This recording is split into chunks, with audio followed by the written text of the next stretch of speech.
I'm Mike Graham, and this is another edition of Putin's War. I'm joined, of course, as always, by Hugh Andree, who's going to tell us about what have been the big developments this week in Ukraine, in Russia, and around the world. Hugh, thanks for joining us once again. Thanks. It's been another interesting week. Lots of stories to talk about. Let us know where we should start. Yeah, no, it certainly has been, in sporting terms, very much a week of two halves. Yes. One very much for President Zelensky to remember and celebrate, and definitely one for Putin to forget. And it started, you remember last week we were looking at the annexation, there'd been the sham referendums, and we were waiting for President Putin to turn up and announce to the Russian parliament that his plans to annex. Well, he didn't show. He didn't turn up, no show. We don't know why yet, but hesitating to guess it was probably due to all the bad information coming back from the front line. Yes. They probably put him in the wrong frame of mind. And that was really confirmed on Saturday when we heard about the huge breakthrough by the Ukrainian forces as they took Lyman. When I mentioned a game of two halves, what we're looking at here is one, from a Putin's perspective, going from offensive action to defensive action. Right. And that's significant. And in military terms, what we're talking about there, offensive action is where a commander effectively seeks to gain the advantage through sustained momentum and by seizing the initiative. President Zelensky's done that. Putin, quite the opposite. And more I hear from sort of military experts saying that it's now no longer even a question, that Ukraine is just far better equipped militarily than Russia is, and that's not now going to change.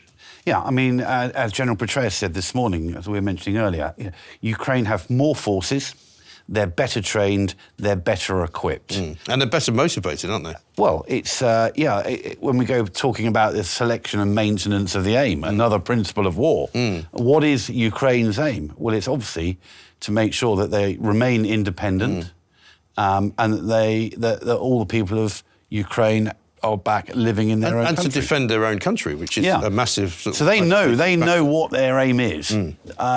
Russians still do not know why they're being sent to Ukraine. Yeah. And many of them are now refusing to go. I mean, we talked last week about the numbers fleeing Russia into sort of neighbouring countries. But they're now kind of almost refusing to go without leaving Russia, aren't they?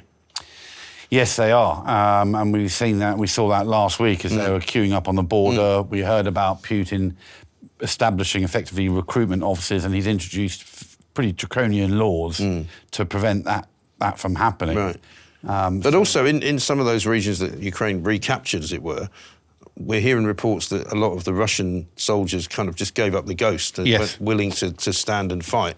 They just walked away. Yeah, so Lyman's a good example. The Ukrainian forces counterattacked and Putin gave the order for his troops to withdraw because they'd become encircled, and that's exactly what they did. And we have a link below, actually, which you'll see on the map, which is an MOD map showing that the ground the Ukraine has taken and vis-a-vis the ground that Russia's lost.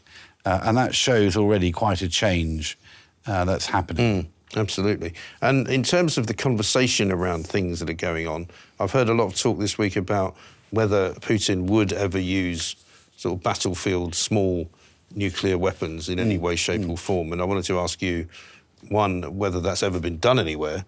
I don't think it has. And two, what chance do you think there is that could happen?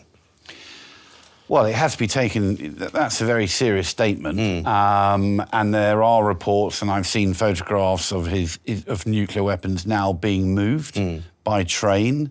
But in all seriousness, again, as was said earlier today, last night, there has to be a cost-benefit analysis. What would he actually achieve? Would it reverse the situation? Absolutely not. Putin's running out of options now.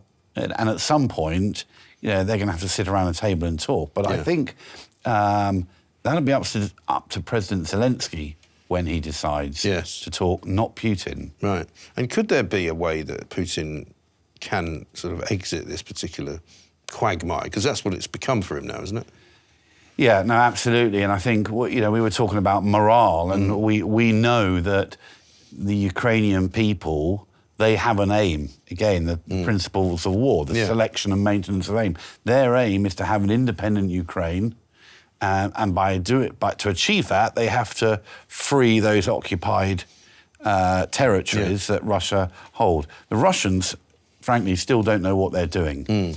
Their command and control is very poor. I think I mentioned in the first programme, because of their lack of training, they only know how to move forward in lines. When that line hits an obstacle, they don't have the capacity to adapt to the situation. And it's been proven this week where, both in the south and the east, they've literally hit an obstacle and had to withdraw. And they're now digging in, and it's going to be a long, bleak, cold winter. Yes, because the weather will be a factor, I suppose, as well. And the international community has been interesting this week as well. We heard Liz Truss today at Tory Party conference saying, Ukraine must win, Ukraine will win. A huge cheer, big standing ovation for that. Yep. And there seems to be a general belief that whatever Russia was, it isn't anymore in terms of its power. No, I think that's militarily, I think that's becoming obvious. We've seen areas where the Russians have literally got up and left their positions, leaving mugs, leaving ammunition. It almost looks like they were shocked and ran from their position. Likewise, we're starting to see on Russian state television commenters, state officials starting to talk about this special operation in a very negative way. And I think we could see a clip of their foreign analyst, Maxim Yusin, on state television, just highlighting to the host about the issues that they're having, the false propaganda which has been played out in and around Lehman. And so as far as the defensive actions of the Russians, you've been explaining to us how, in military terms, there's a lot less you can do going backwards than there is going forward. So what will they do? Will they retreat from the places they've lost and try and make another kind of front line, or what will they do? Yeah, I think it goes back to this lack of command and control. We saw earlier in the year, generals and colonels being taken out by sniper fire. It's very apparent that when the commanders on the ground want to make tactical decisions, they almost have to seek permission from the Kremlin, which takes time. Yeah. They lose that initiative, their tempo drops. And Zelensky and the Ukrainian forces clearly are far better trained, far better prepared. I happen to know that at the moment, there are 10,000 new Ukrainian forces being trained at 4 locations around the UK. And next year, we will be training 20,000 of them.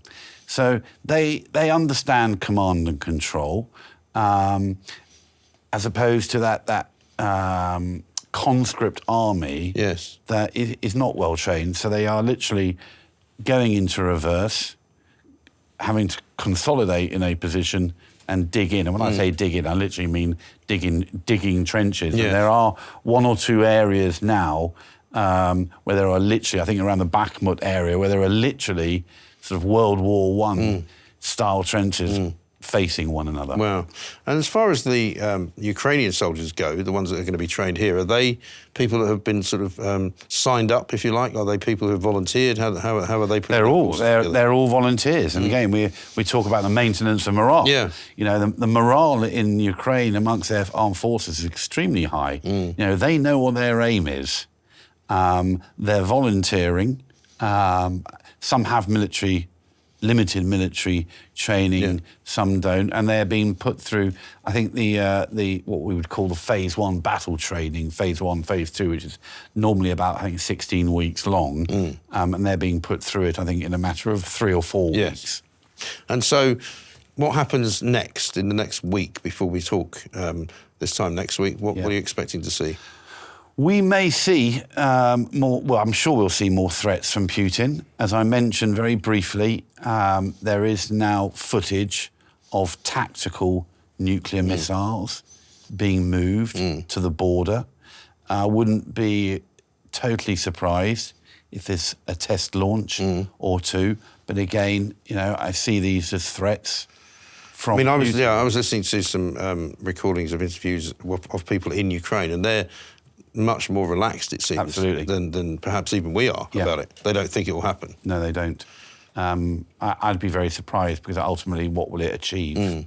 And I said, Putin's running out of options. Yes. If he was to use one, I mean, what's the effect of a tactical weapon like that? A tactical nuclear weapon ranges from a kiloton up to 100 kilotons.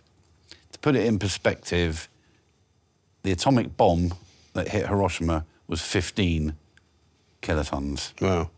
They're quite large, but they are used tactically for specific areas. But the fallout is also significant. And frankly, the direction the wind's blowing comes into play, etc. What would probably happen? I imagine there would probably. I'm not saying for a moment. I don't think we'd launch nuclear weapons, but there'd be a very, very strong and hugely robust response from the West, from the international community, of course. And finally, NATO. Ukraine have sort of formally asked to join NATO, but as I've heard some diplomats certainly explain, the problem with letting them into NATO is that if something like that did happen, NATO would have to respond. Yeah, I don't see... It'd be on a NATO country. I see that probably as a bit of a threat from Zelensky. I don't believe that will happen, not in the sort of near future. Joining the EU, absolutely, but I don't see joining NATO at the moment as an option. OK. Hugh, thank you very much indeed. We'll have more with Hugh and myself, Mike Graham, this time next week. This has been Putin's War.